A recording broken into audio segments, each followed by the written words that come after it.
Hello and welcome to Boston Beyond. So we're joined today by Juliet Denny, who is, well, she's into AI. So she's on an AI platform, she's designing a platform, and she's quite a rare beast, I suppose. So hello, Juliet. Hello. Robin, thanks very much for having me on. It's nice to see you. So we've had a pre-chat and we've been talking about all kinds of things. So hopefully the conversation is going to go all over the place. As it already has. So tell us a little bit about how you kind of started your career, how you got into what you do, what you have been doing.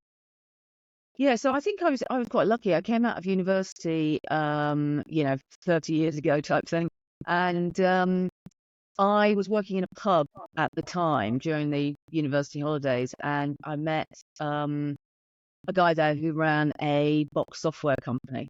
And he was like, well, you know how to serve a pint, so how about coming to work for me in my box software company? So he did distribution.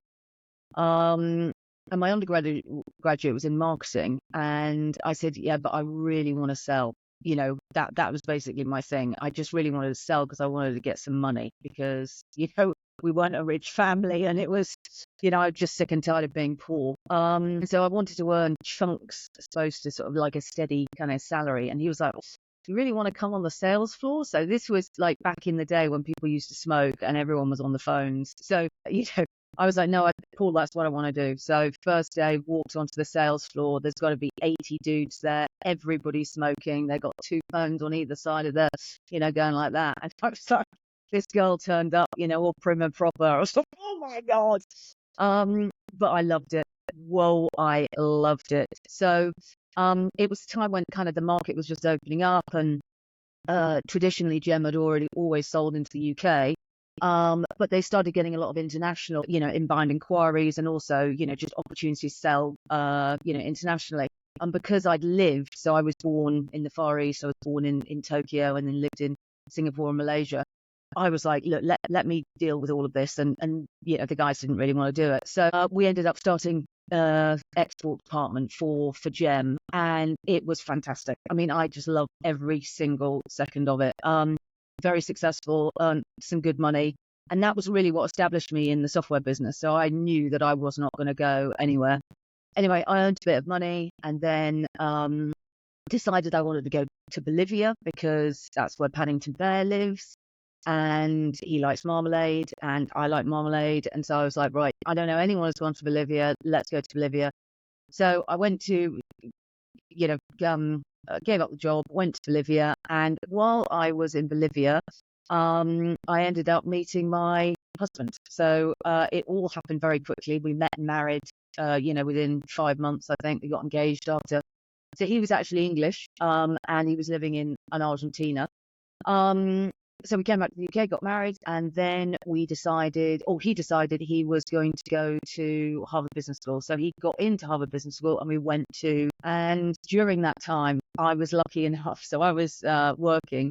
I was involved in the dot-com boom and bust. And this was literally, I mean, for those listeners that, are young and don't realize how new the internet was, this is when the internet first arrived. So we were getting the new kind of consumer internet products, and we were getting, the business internet products out there. And I was just like, this is the coolest thing. So obviously being in box software, you build, a software product, you burn it to a CD-ROM or whatever you're going to have, and then you ship it, right? And then when it needs to be patched, you have to send out a patch, and it's, it's laborious, it's slow, but with the internet, you could basically create these products, patch them in real time, and it was just like this living, breathing software product. And I was just like, this is the coolest thing ever.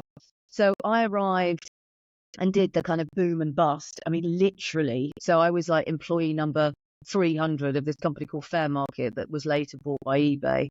And then, I was one of the last people to go, and there were 15 people. So that's basically what happened in the short period of time. So it was just a ride, but I was just totally in love. Then I also got the opportunity to do my master's at Harvard, but then we ended up coming back to the UK, and I was like, right, this is it. I'm going to start a SaaS B2B business. And so just to break in there, yeah, what is a SaaS? SaaS is software as a service.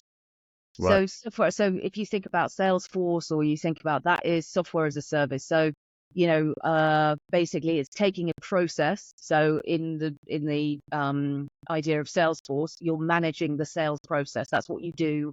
Well, that's what Salesforce does, and it basically codes up that process so that humans have to follow best practice to basically deliver sales. So it allows you to manage things like sales cadence, conversion rates, metrics, targeting, all of those kind of things. So that's all SaaS is. It's Okay. software as a service. Great. That's great. So just to pick you up on a couple of things. Number one, marmalade. I love it. I love That's great. marmalade as well. So, The more bitter, the better. oh, yeah, I mean, locally made marmalade, fantastic. Second one was you described in the sales floor, and it always reminds me of one of my best mates who was, I think he was with Barclays, but he was in the foreign exchange, and can't remember some big things happening, and he was on the sales floor, bag in hand, kind of two telephones, and the Times took a photograph of him, and it ended up on the front page of, I think it was the Times. It might have been the Flash Times. Don't know which one. But yeah, so he's got his black and white shots of him because it was back in the day when, a young trader, and it just, that vibrant look. I mean, whoever took the photographer must have been really good, because it was just a fantastic shot, and it kind of showed the pace. Yeah. And I can just envisage you being on sales floor, the same kind of thing. All these people smoking and phones, and Yeah. and then they got to Crazy, but it was fun. I mean, it was crazy, it was fun, and it was intense. And then when somebody used to get a sale or something being happened, it was like people standing on tables. It was not Wolf of Wall Street, because obviously we were in Harlow, so it's hardly like, New York. And there was, not that I can remember anyway, there was no kind of drugs and quaaludes and stuff like that. Wow. They mostly just missed you out. Mostly just missed you out on that bit. Exactly. Yeah, I miss that. Yeah. Same with the smoking. So we were at the point when you have started your SaaS, which you now know what it is. Okay. And you were moving forward with that. Yeah, so we came back to the UK, and I was like, okay, well, what's a low risk way to basically start a SaaS company? I'll tell you what I'll do. I will reach out to venture capitalists and banks, and the people that are making investment in SaaS companies, and I will see if I can sell them consultancy services. So that's exactly what I did, and I ended up working for some really good VC and bank units that were making investments into technology companies, and my job was to basically use my experience in sales and sales management to go in, look at what the company was doing, where it was in terms of market validation versus commercial rollout, and make recommendations whether they should make their investment or not. Because back in the day, at the early stages of SaaS, there was a lot of investment going into product building and not market validation, and certainly not commercialization. So that was my role. And then I got paid pretty well for that. So what I did was invest in my first developer, and we started building this training needs assessment and process assessment tool for sales. And my next door neighbor at the time, we both had young kids. We were pushing our prams into Windsor to have tea together with our babies. And she was like, "What do you do?" She worked for HP at the time, and I was like, "Oh, I'm building this thing. It does kind of training needs assessment, content delivery, depending on where your needs with regards to sales process, and also your own personal development." She said, "Oh, you're building a learning management system." Wheeled round the trolley, ran home, learning management system, and there it was in all its glory. That's what we were building. We were building a learning management system. It was hilarious when I look back. So yes, so we carried on with that, and slowly we started getting corporate clients, and then we added on the gamification layer, and that was really the thing that differentiated us. Because obviously I'm female, can't really take that away with pink hair, and I had babies. I wasn't really in a situation where I could go out and get a lot of venture money. So we were all self-funded. So we basically just grew this company. The company's done really well. It's just past its 20th year. We've got, clients like Apple, HP, Cisco, Centrica, British Telecom, L'Oreal. So, some of the biggest companies in the world. And we're really a niche player in what is dominated by huge, companies. And our focus is very much on gamification and, making. But relevant to Bust and Beyond, you lost it all, didn't you? Yes, yeah, I did indeed. I'm not sure. Looking back on it, I think, when you run a company and you're self-financing, through sales, you feel like every day you're kind of losing it. I mean, I've got to say, like, there weren't many periods where it was like, oh, this is so relaxing. Cash flow is absolutely plentiful. Goodness gracious, what am I going to do with all this?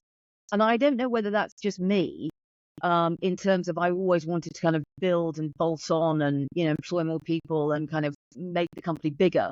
So we didn't really, have a situation where we're like, right, okay, well, let's just put a couple of million in a bank account and just be conservative.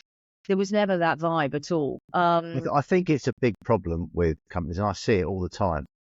It's that shiny thing syndrome, really, where people kind of, if you do get a bit of money coming to the company, almost rather than give you that security, you reinvest it. So it's quite challenging, and then kind of your cash flow suffers because of it. And I've done that over a few years. I've kind of stopped doing that. I've actually kind of said, right, okay, the only person that can sell my products is me at the moment, and that's it.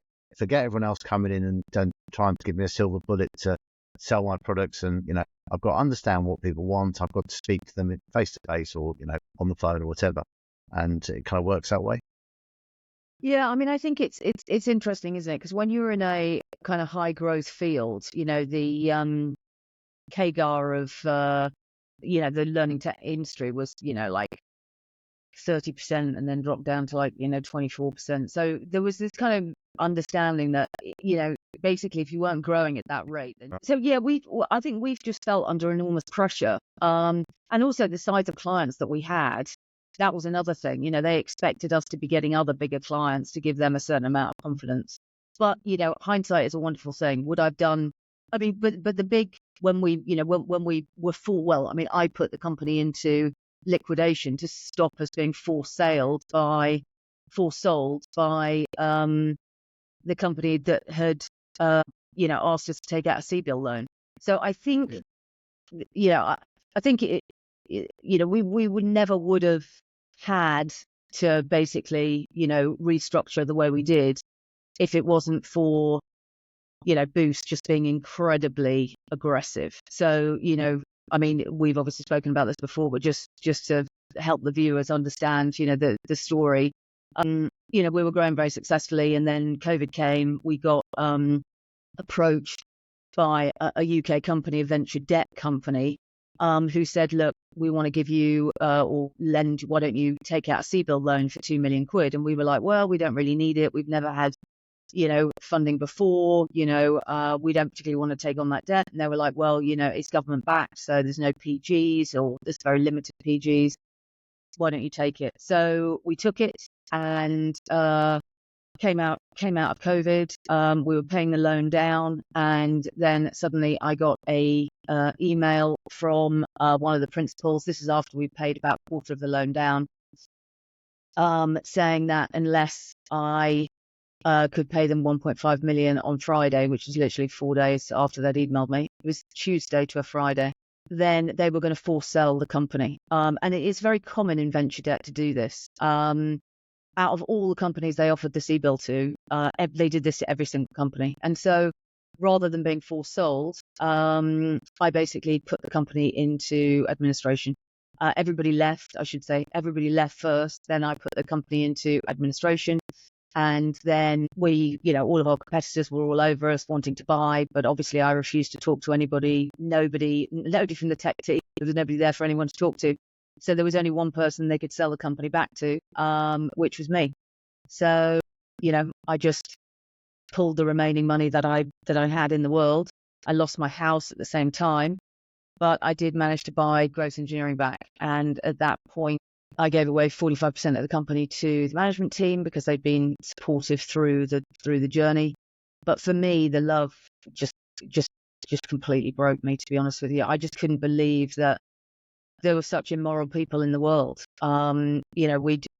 We'd done everything in a really cautious way for the whole, until COVID.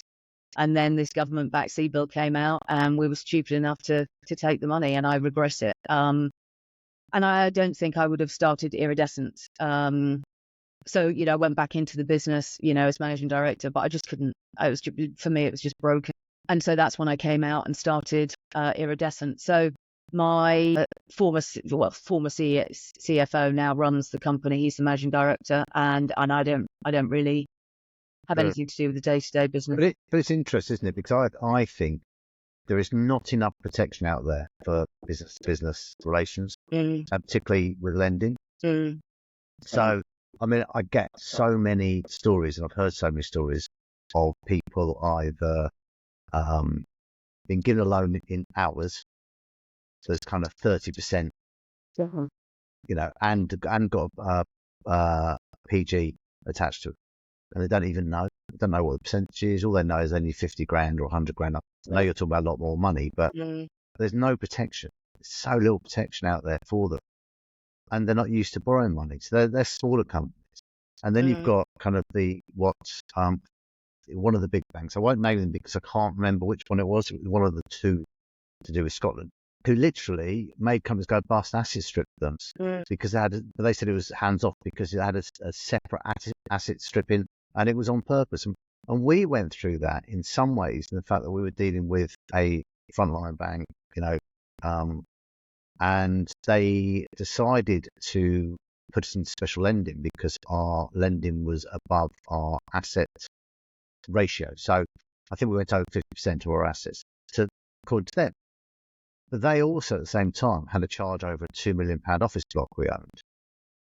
So over and above that, which means we weren't anywhere near the 50%. But they still pushed special lenders because they said they're ignoring that. And we said, well, okay, that's fine. What we'll do is you take that charge off and we'll refinance everything away from you. And they went, no, not going to do that. And we couldn't do anything about it. Yeah. So I actually think when it comes to business, it's an uneven playing field. There's lots of unfair clauses and unfair, things happening out there. And I don't think you're even protected by the, what's called, I know the consumer has the kind of unfair clauses, so a clause in the contract that is just biased towards one person. I don't think you can do that in business. Yeah, I mean, I think, I certainly think that in terms of the relationship that we got into, so basically what happened was Boost Lending got bought by Growth Lending, which was a South African company. And after that, basically, I think, their business model for Growth Lending in South Africa was just basically to get the money that was, so as soon as you'd passed the 25%, which was the money that that affected was a PG, they just got the money back from the UK government. Yeah, so the 75%. Yeah, no worries. So yeah, I mean, I think they, in terms of the amount of money that they were able to make from their initial, the initial deal they did really well out of the deal, and that's their business. But the problem is that, it was sold to us as a CBIL loan, and it wasn't. It was a venture debt instrument. Yeah, no, I totally get that. There are so many ways that I think, like I said earlier, that come as disadvantage. Even an county court judgment. You can issue a county court judgment, give the wrong address. So you don't have to give the registered address. You can give the wrong address. So if nothing comes to that person, they'll end up with that company. They'll end up with CCJ against them, which, unless they go to court, they can't get lifted. So many things are wrong. It kind of goes against business actually succeeding. But what did you learn from that generally, apart from to read the contracts better? I don't know. I mean, what did I learn? I mean, I suppose it was a bit of a shock that the world was such a terrible bloody place. I didn't realize the world could be quite that bad. So I think, that definitely shocked me. Maybe I was living in a bit of a bubble. I just didn't realize that there were those types of businesses that were so immoral. What else did I learn? I don't know. I mean, the whole COVID thing. I mean, what an absolute mess. I mean, I was never really a COVID denier or a COVID. I just went, along with the flow. But you look back on it, and I'm part of, a couple of different business networks with, different small businesses, and I'm like, the UK economy has got a real problem because, there are lots of small, medium businesses that completely broke a lot of their strength and the infrastructure in those companies because of COVID. And, the UK government really does need to really look after small and medium-sized businesses, because they're the people that employ 95% of all people that work in the UK. And I think there are lots of business owners that I talk to, that are very much looking at automation and ways of shedding jobs, and that's just the reality. I think the other thing that I found really interesting is the power of large corporates to withhold cash. So, all of our customer base on the growth engineering side are all very large corporates, and some of those corporates have 180-day payment terms, which means that you've got to find 4 months' salary, or more of for your teams in order for to basically pay pay salaries. And I think that kind of thing is really immoral as well. Well, I think it's totally immoral. In our industry, construction, it is huge. So 90 plus days payment. And why? Well, you're funding their debt, but you're actually funding their debt in some ways for free, because everyone's so worried about it. And I just say to my client, don't work for them. Yeah, but we can't find. No, there's plenty of work out there. Just don't work for them. Honestly, if you build up your pipeline the right way, you can circumnavigate these companies and make it difficult for them to. Because if they start paying a premium for giving nice days, then they are starting to pay for it. But it's just, I find it. Well, we're talking before we came on about how the world is becoming very beholden to corporate entities who are taking over the world. Amazon's one of them. I think so much is bought by Amazon, and I'm bought on Amazon, and I'm so guilty of that myself because it's so easy. But we're also not supporting our local shops. And when we lose them all and we only have Amazon, we don't have a choice, we're all going to be moaning about it, but it's our fault. Well, I think what's even worse is if you look at companies like Walmart and Amazon, they pay such low wages. So a lot of those people that are working for Amazon, not on 0-hour contracts, and Walmart, they're all on food stamps and they're all on government subsidies. And you're like, hello, excuse me, how is that possible? Okay, so you are making billions of dollars of profit. Okay, yeah, the UK government and ultimately the taxpayer is supporting the paying of your workforce. I mean, it is just completely and utterly wrong. Well, I think it's worse than that. I think, and I'm not an expert on these things, but I believe that Amazon have a huge tax benefit and the theory is, if you're going to employ 100,000 people, they're all paying tax. So we're going to have a view on your corporation tax, your tax as a business. But hold on. They're employing loads of people who are minimum wage and they're not paying a lot of tax. Yeah. And I think that happens a lot. I am a great believer in corporation taxes. The tax should be low. I think if you can encourage business to the country and you get them to pay the tax because it's low, you make more tax. So coming out of COVID, everyone going, well, we've got to pay for COVID, we've got to pay for that cost, and then suddenly whacking, a few percent on corporation tax. Actually does the opposite. Companies go bust. Less tax is paid overall. Companies go. Yeah, no, I mean, I think we're still there. The other thing that I find really odd is that the government is just allowed to keep printing money and keep creating money, but yet people in the economy can't really do that. If you look at the bond market, large companies can just basically create bonds, at a whim, and so they can almost create their own paper that whereby businesses can't do that. I mean, we can hardly even get banks to lend us money. Do you know what I mean? So I think it's just completely different. The bigger you are, the more you seem to just be able to, your own. I so agree with you. Talk about supporting smaller companies. I think it's so important, and I'm very apolitical. I think they're all rubbish. What's my take on it? I'm kind of sitting here looking at Labour, thinking they're going to get extreme at some point, and they'll be rubbish the other way. So they'll start taxing what they see as rich people, and I think that's a little bit unfair, because to make money, not everybody, but to make money, you have to put a lot of risk on the line. You have to, get out there. You have to kind of work 7 days a week. You have to do other things. I'm not saying people who are employed don't do that, but they don't do the risk bit. Yeah. And I think, you've got to give people credit for that. And they kind of talk about these tax bands. You earn over kind of a certain point, your tax goes up, but you're paying more tax anyway because you're earning more. It all seems a little bit unfair. And there's a great, I can't remember it, but there's a great thing about kind of 8 guys down the pub drinking, and they split the round according to what they're earning. And then at some stage, because they're such good customers, they give them a discount. And because the guy that's paying the most gets the biggest discount, they beat him up, and then he stops paying, and then everyone suffers. So it kind of feels like that a little bit. I don't know what was going on there. I've closed down a couple of windows. Maybe that helps. I don't know. Maybe it's a bandwidth thing. I don't know. Okay. Well, it's all been recorded on one, so it should be easy to edit and sort out. Fantastic. So, yeah, just also on that point about, taxes, and one of the things that I often think about running your own business is the risk profile.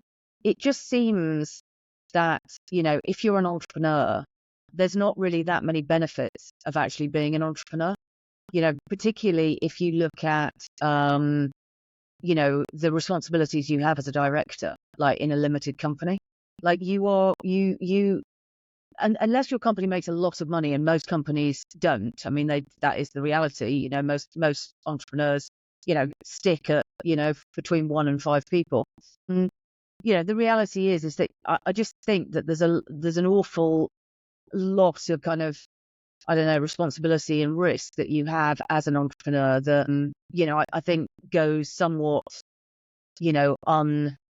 unnoticed, basically, and you're not compensated for. I totally agree with that. Yeah. I totally agree. And I do think government has lost sight of that. So they see you as an earner, and actually I totally agree with the fact that I think government have forgotten. And there used to be a tax benefit, and I think there should be a tax benefit because there should be some benefit in starting an enterprise and growing it. And there are a few grants, but they're really difficult to find. A company will find you a £100,000 grant, or 50,000 or 30,000 grant. They'll charge 10 grand for it. So it is challenging, and it does worry me. One of the problems with my industry, construction, is business owners don't see themselves as entrepreneurs either, and many of them are working for salary or less. So they don't kind of quite get how to pull it together and make a profit. Some aren't. I'm not saying all of them, but some aren't. And when you look at the failure rate of businesses, is kind of between 70 and 80% in the first 5 years. Yeah. It shows there's a problem. Yeah. Yeah, huge problem. Yeah. And I don't really think that we've kind of got any. I don't think we've got our current government are going to provide a solution, and I definitely don't think the last government did either. And it seems that us people in the middle, we're not looked after by the Conservatives because they seem to be into big business and big, and we're not looked after by Labour, who into small business. Yeah, I mean, I have to say I don't really know enough about either of their policies to sort of comment, but I mean, I definitely do think we do have a problem. The capitalist model, I don't think, is evenly, or fairly. It's just not even or fair. The bigger you get, the easier it is to access capital, to access the best resource, to access all of these things. And I think it's, it is definitely, a struggle. But, I think by the same token, for a lot of entrepreneurs, including myself, there is a bit of a thrill in basically just kind of trying to build something anyway. I mean, you know the risks. I actually wrote an article on this this week for my LinkedIn, just talking about how risk is kind of an interesting thing. Now, we were talking about small businesses and risk profiles. I think risk profiles is something I'm so interested in because I think people don't understand it. And I think lots of companies, again, going back to my industry, they take such high risks for such low rewards. They kind of go, well, I'm not sure about what's in that hole there, but I'll just, allow this, allow that, allow the other, and then get it completely wrong. And they don't have the cash to cover the risk. No. So, But I think that is a problem, when you are small. You do things because, you just don't have the luxury of doing anything else. Like cash is king, you got to bring the cash in. And so you end up doing things you wouldn't normally, you wouldn't normally do. And I guess that's how innovation happens. You basically just try and kind of shortcut things, or try and do things more efficiently, or try and, and then hopefully by doing that, you earn some money that you can invest back into the company and keep it growing. I mean, I think that's that. But it always interests me as well, the people that take the entrepreneurial journey, because I think those people very much prefer to back themselves than they would work for somebody else. So I know for me, I would much prefer to start a new company, from scratch, like I have with Iridescent, than I would be in a situation where, you're working, for a company that you don't really believe in their vision, or you don't really believe in what they're doing. no, I totally get that. I just think I have my own company and I'm an entrepreneur because I'm unemployable. That's my take on it. But I mean, I'd like to start another development company. I am thinking that it'll land on my lap at some stage, some possibility. But I love building stuff. I love building houses, and I think we did such a better job than most of the people out there. So if someone came to me and said, look, we've got some land, we've got some funding, do you want to jump into this? I would carry on doing what I'm doing now as well, because I've fallen into this accidentally and I love it. Because you can have an impact on other people's lives. There's definitely at least a couple of companies I've saved, so that's a nice feeling. So yeah, it's a strange world out there, and I think the world of entrepreneurship. Yeah, I mean, I think it's interesting, isn't it? I mean, how many young people are doing these kind of side hustles, and a lot of people think that being an entrepreneur is a I don't know, almost like it would lead to a better lifestyle, but I'm not 100% sure it does. I think it's the attitude that you have, whether you work for somebody else or whether you work for yourself, that allows you to, kind of live the lifestyle you want, rather than, oh, I'm going to be an entrepreneur and then I can have the lifestyle, that I want. I've learned a few lessons around that. One is you've got to live the life you want now. You don't what's going tomorrow. So, I will when is a really bad way forward, because when might never happen. And I think the lifestyle, or the kind of the love of life around being an entrepreneur, is to do with loving what you do. So my hobby is my job.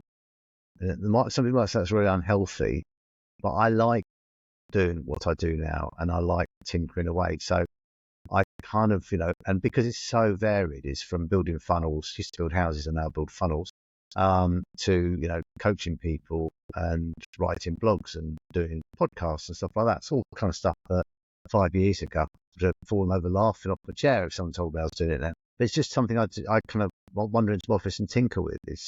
I enjoy doing.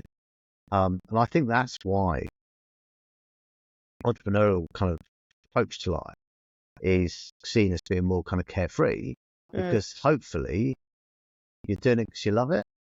Yeah, I think so. I mean, I've certainly really enjoyed my career. Like, if I compare myself to my dad, retired at 55, absolutely hated every second of his job. There were parts of his job that he liked, but I mean, that was the social side of it. It wasn't his actual job. But I have to say, I love my job. The bit of my job that I don't enjoy is managing people.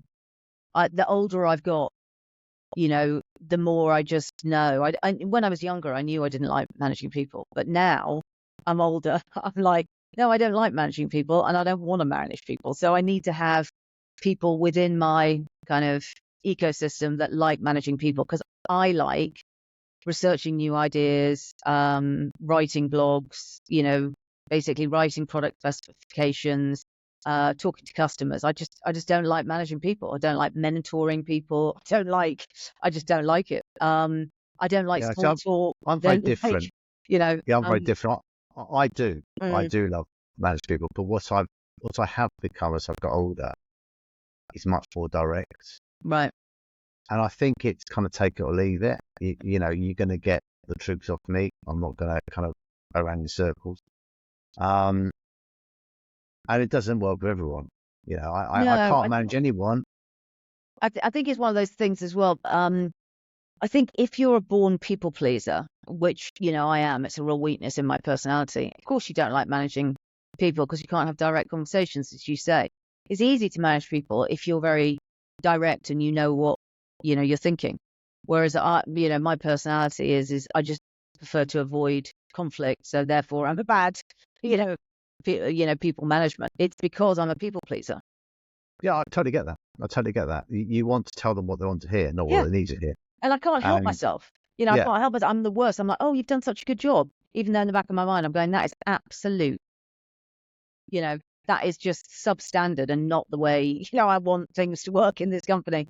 Yeah. So, I mean, I definitely learned that, and I think people love to be reporting into somebody that's got a real big vision for things. And I think, I'm good at that. Like, I'm good at saying, this is basically where we want to go. This is what we want to do. But that does not make me a good manager. So people no, who no. have, It is important to bring people along with your vision, and that's something which I try and get my clients to do because mm, they kind of have a vision, but it's like a new system.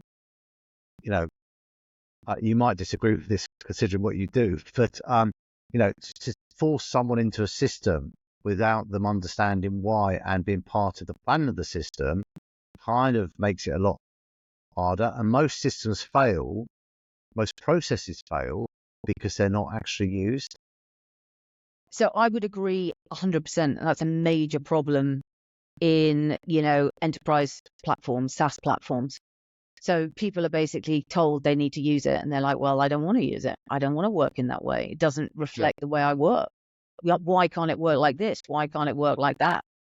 So yeah, I mean, I think, and AI will be really interesting in that because the way you code up an AI platform as opposed to a SaaS platform is much more kind of fluid.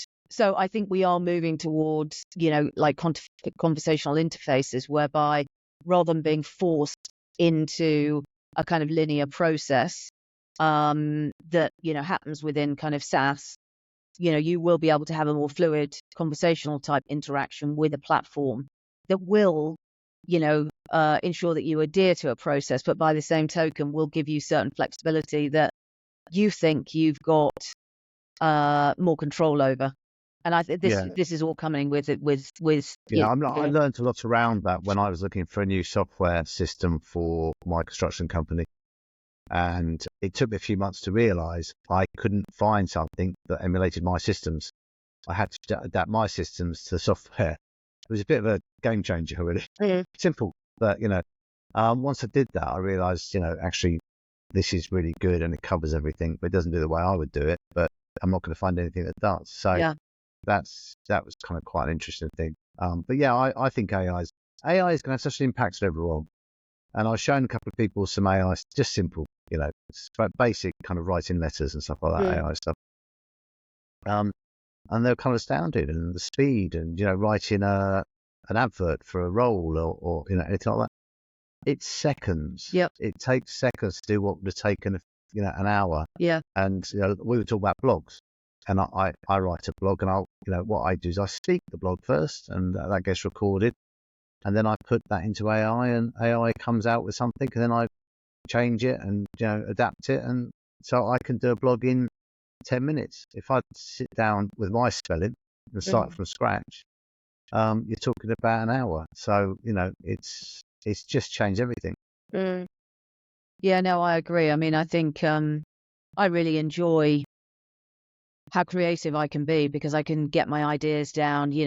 I'm like you, I'm dyslexic, and so getting my ideas down and shaping it is boring, but getting the ideas down is the creative bit. So the way Brilliant. I use it, I kind of get my ideas down, and they're all messy, and they're not structured well, and they're bad grammar, and the spelling's appalling, and da da da. It's just literally just a conscious stream of this is basically the idea. This is what I'm trying to communicate. This is what I'm trying to say, and then hit the write this article button, and it just takes my, you know, ideas and, you know, the structure of what I'm trying to say and basically writes it in proper English. It's, you know, it's really good. And so rather than me being completely terrified to write anything down, because I know it's going to be bad grammar, it's going to be terrible spelling, it's going to be errors everywhere, it's, you know, not properly proofread. And then I have to go to other people to basically get my stuff, you know, checked and approved before basically I can put it up. In LinkedIn now, I don't have to do that. I can just be like, this is the idea that I want to communicate.